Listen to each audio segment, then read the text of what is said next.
My name is Rob, and this is my first YouTube video. I am responding, in essence, to the Jesus Camp film and some of the comments that I've seen on YouTube about it. I believe that the Jesus Camp film is a very valuable tool for Christians to see the dangers of indoctrination, and especially the mix of politics and religion.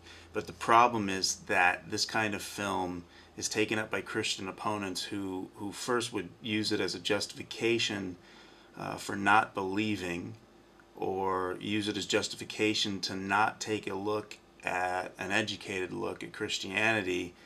And thirdly, I think it's used more simply as a means to show that Christians in general as a whole are complete whack jobs. Now, mind you, there are a lot of examples that help Christian opponents out. For instance, Pat Robertson and Jerry Falwell immediately come to mind. I think I would agree in that regard that they are indeed whack jobs.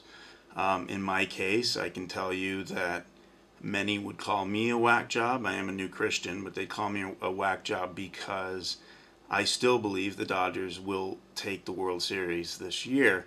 As it relates to my belief in God, I believe that God is the final judge for all, and I can give an opinion, but the bottom line is any judgment I give or say to anybody else or about anybody else, it holds no weight or power. The power of judgment, in my view and in the view of the average non-whack job Christian, and even some of the whack jobs I would think, is that, because it's in the Bible, is that the power of judgment is God's and God's alone.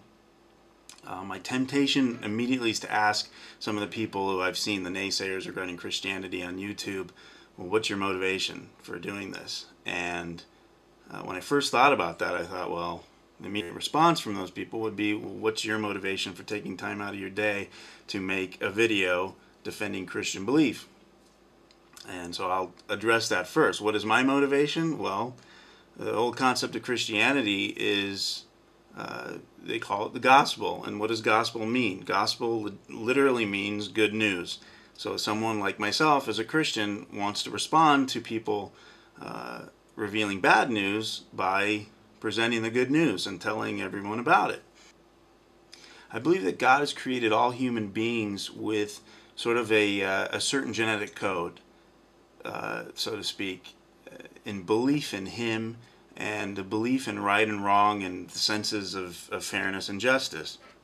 And my pastor recently described, in fact yesterday, about the concept of sense and justice being innate in us, sort of like the concept of original sin, but talking about the sense of justice, which I believe is a proof of the existence of God in our very beings. Take, for example, go to a preschool and find two preschoolers, bring some cookies with you, some Oreos, and hand one preschooler two Oreos, hand the other a single Oreo. And what do you think the kid who gets single Oreo is going to say?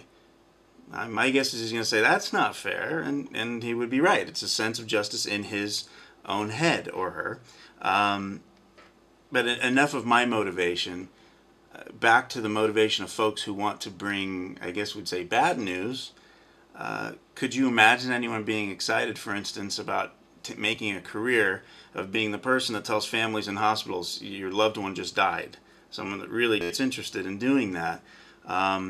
From perspectives of some of the people that I've seen on YouTube with the espousing the very anti-Christian dogma, it seems like those type of people would enjoy that kind of job. I'm more optimistic, I think. I think that those people do actually have a heart. I do indeed think that they have the same genetic code as I described that I do, to know the presence of God. I optimistically believe that there is some small shred of people, some small part of those people that feels bad when they create videos. The one I saw with a picture of a lizard having sex with what was supposed to be the skull of Jesus, for instance. I think that there's some part of them that feels, ooh, that's a little bit strange. Just a little bit. I'm optimistic about that. But the bottom line is, then, where does that motivation come from for those people? And I would say the answer lies in a simple Google search. Just Google Dana Carvey and the church lady, and eventually I think the answer is going to hit you. Do you wonder if you have the innate presence of God in you? I was reminded this past weekend at the birth of my new nephew that I just stared at him for a while, and you stare at a newborn baby for a few minutes, and you tell me how that makes you feel.